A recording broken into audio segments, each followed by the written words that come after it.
नमस्कार दोस्तों, मेरा नाम है चिन्मय और आज हम बात करने वाले हैं दिल्ली के पॉल्यूशन के बारे में। क्यों दिल्ली को टॉप 10 मोस्ट पॉल्यूटेड सिटीज के अंदर डाला गया है और हर साल दिवाली के बाद ये द ग्रेट दिल्ली स्मॉग क्यों आता है। रीजंस जो नॉर्मली कंसीडर किए जाते हैं वो है fire crackers, stubble burning in Haryana, Punjab and western Uttar Pradesh, polluting industries and construction work. पर यही सारे रीजंस नहीं है, क्योंकि अगर दिवाली पूरे इंडिया के अंदर सेलिब्रेट की जाती है तो मुंबई और चेन्नई जैसे बड़े सिटीज के अंदर भी सेम सिचुएशन क्यों नहीं क्रिएट हो रही है, जबकि मुंबई और चेन्नई दोनों दिल्ली से ज्यादा इंडस्ट्रियलाइज्ड है। तो फिर ये स्मोग वाली सिचुएशन सिर्फ नॉर्दर्न इंडिया में ही क्यों दिखती है। एक केस स्टडी के दौर पर अगर हम दिल्ली को कंपेयर करें चेन्नई से, तो चेन्नई और उसके सराउंडिंग एरियाज इंडिया के ऑटोमोटिव कैपिटल है, जिसके अंदर automobiles, heavy vehicles, motor bikes, tractors, यहाँ पे इसका मैसिव प्रोडक्शन यूनिट है। इसके अलावा काफी सारे इंटरनेशनल मैन्युफैक्चरर्स भी हैं, like Ford, Hyundai, BMW, Volvo, Renault, Caterpillar etcetera, and regional manufacturers भी है लाइक अशोक लेलैंड एंड फोर्स मोटर्स। तमिलनाडु को इंडिया का इंडस्ट्रियल पावर हाउस भी कह सकते हैं, क्योंकि यहाँ पे पेट्रोलियम रिफाइनरीज भी है, काफी सारे हैवी इंडस्ट्रीज और कोल फायर्ड पावर प्लांट्स भी है, और 7000 से ज्यादा small and medium manufacturing industrial units भी है। और अगर हम देखने जाए तो चेन्नई 3rd रैंक पे आता है ऑटोमोबाइल्स के नंबर के अंदर, दिल्ली और बेंगलोर के बाद में।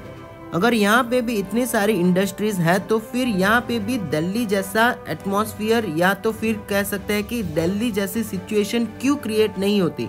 क्यों सिर्फ दिल्ली और उसके सराउंडिंग को ही विक्टिम बनाया जाता है स्मॉग का।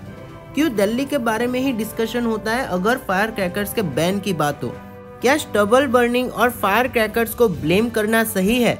क्या ये सभी पॉइंट्स पूरा पिक्चर क्लियर करते हैं दिल्ली के पॉल्यूशन के बारे में? तो आज के वीडियो में हम डिस्कस करने वाले हैं कि यही सिर्फ रीजंस नहीं है दिल्ली के द ग्रेट दिल्ली स्मॉग के पीछे।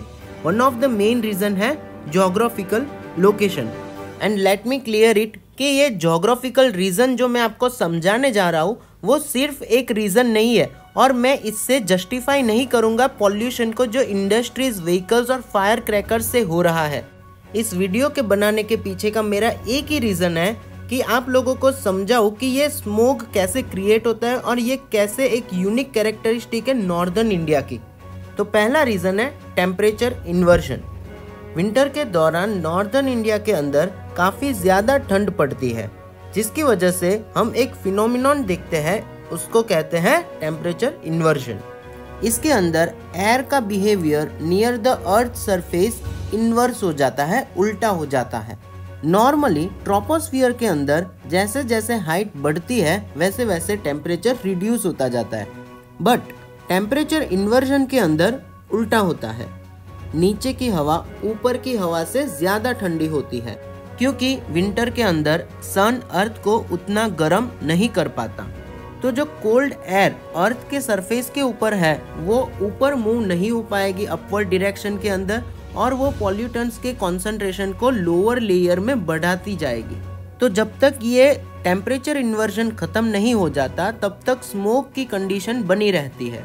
टेम्परेचर इन्वर्जन के दौरान जो कोल्ड एयर लोअर सरफेस के ऊपर है वो एटमॉस्फेरिक ह्यूमिडिटी के साथ कंडेंस होकर फॉग बना देगी, और फॉग पॉल्यूटेंट्स के साथ मिलके स्मॉग बना देगी, जिसकी विजिबिलिटी फॉग से भी कम होती है। एक स्टडी के अंदर 19 साल का दिल्ली का डेटा निकाला गया था, जिसके अंदर देखा गया था कि विंटर में पॉल्यूशन लेवल दिल्ली का बढ़ता है 40 to 80%। टेम्परेचर इन्वर्जन के दौरान भी अगर अच्छा फ्लो हो हॉरिजॉन्टल एयर का तो वो डिसिपेट कर देगा पॉल्यूटेंट्स को सिटी के बाहर, पर ये भी पॉसिबल नहीं है दिल्ली के अंदर। आइए देखते हैं क्यों। तो सेकंड रीजन है wind speed and wind directions. Siddharth Singh, इन्होंने अपनी बुक में the great smog of India, इसके अंदर लिखा था कि wind speed and direction are the most crucial factors influencing air quality.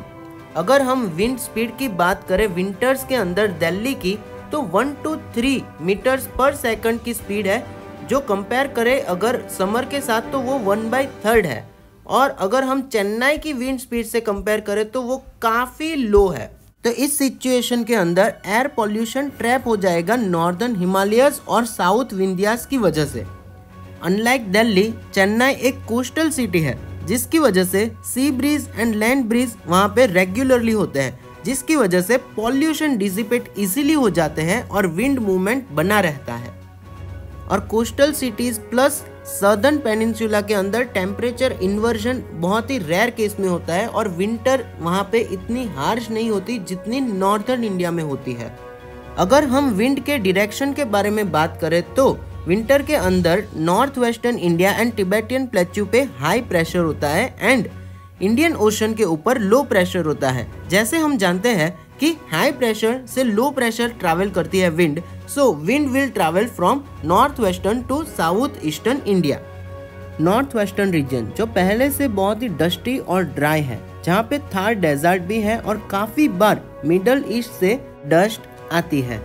अगर हम सफर का डेटा देखें तो 2017 के अंदर 40% of the pollutants middle east की एक स्टॉर्म की वजह से, जिसका नाम था मल्टी डे डस्ट स्टॉर्म, उसकी वजह से आया था, जबकि स्टबल बर्निंग का कंट्रीब्यूशन उस साल 25% ही था।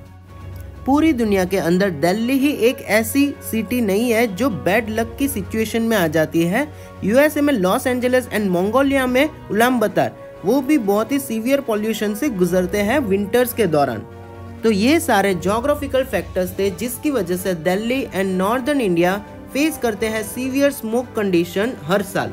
पर इसका मतलब ये नहीं है कि हम ब्लेम करें ज्योग्राफी को और जस्टिफाई करें fire crackers, vehicular pollution, industries and stubble burning को। अगर हम इसका कंक्लूजन देखें तो अगर ज्योग्राफी ही प्रॉब्लम है तो बेस्ट पॉसिबल सॉल्यूशन है कंट्रोल करना पॉल्यूशन के सोर्सेज को। पॉलिसी मेकर्स एंड पब्लिक दोनों को एक साथ आके एक यूनिक पॉलिसी फॉर डेवलपमेंट बनानी होगी और रीडिजाइन करना होगा यूनिक ज्योग्राफिकल फैक्टर्स को ध्यान में रखते हुए। पब्लिक के अंदर अवेयरनेस बढ़ानी होगी और हैप्पी सीडर्स जैसे मशीन के साथ इंट्रोड्यूस करवाना होगा जिससे स्टबल बर्निंग का जो प्रॉब्लम है वो रिड्यूस हो सके। एंड फार्म वेस्ट को रिसाइकल करके बायोफ्यूल बनाना, और जिससे पॉल्यूशन तो कम होगा ही होगा पर फार्मर्स की इनकम भी बढ़ेगी।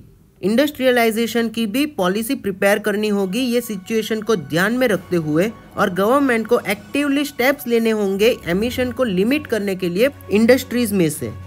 कंस्ट्रक्शन के वेस्ट को कंट्रोल करना होगा और अच्छे से डंप करना होगा, और ट्रांसपोर्टेशन के लिए ग्रीन फ्यूल का उपयोग ज्यादा से ज्यादा करना होगा जिससे कि पॉल्यूशन रिड्यूस हो जाए। तो आज green fuel, green resources, green energy and green development की सबसे ज्यादा जरूरत दिल्ली को है। तो इसी के साथ हम वीडियो को एंड करते हैं। अगर ये वीडियो आपको पसंद आया हो तो लाइक कीजिए, शेयर कीजिए और सब्सक्राइब कीजिए। सब्सक्राइब करके जो बाजू में बेल आइकॉन है उसको दबा के ऑल नोटिफिकेशंस ऑन करना ना भूलिए ताकि आप मेरे वीडियोस सबसे पहले देख सके।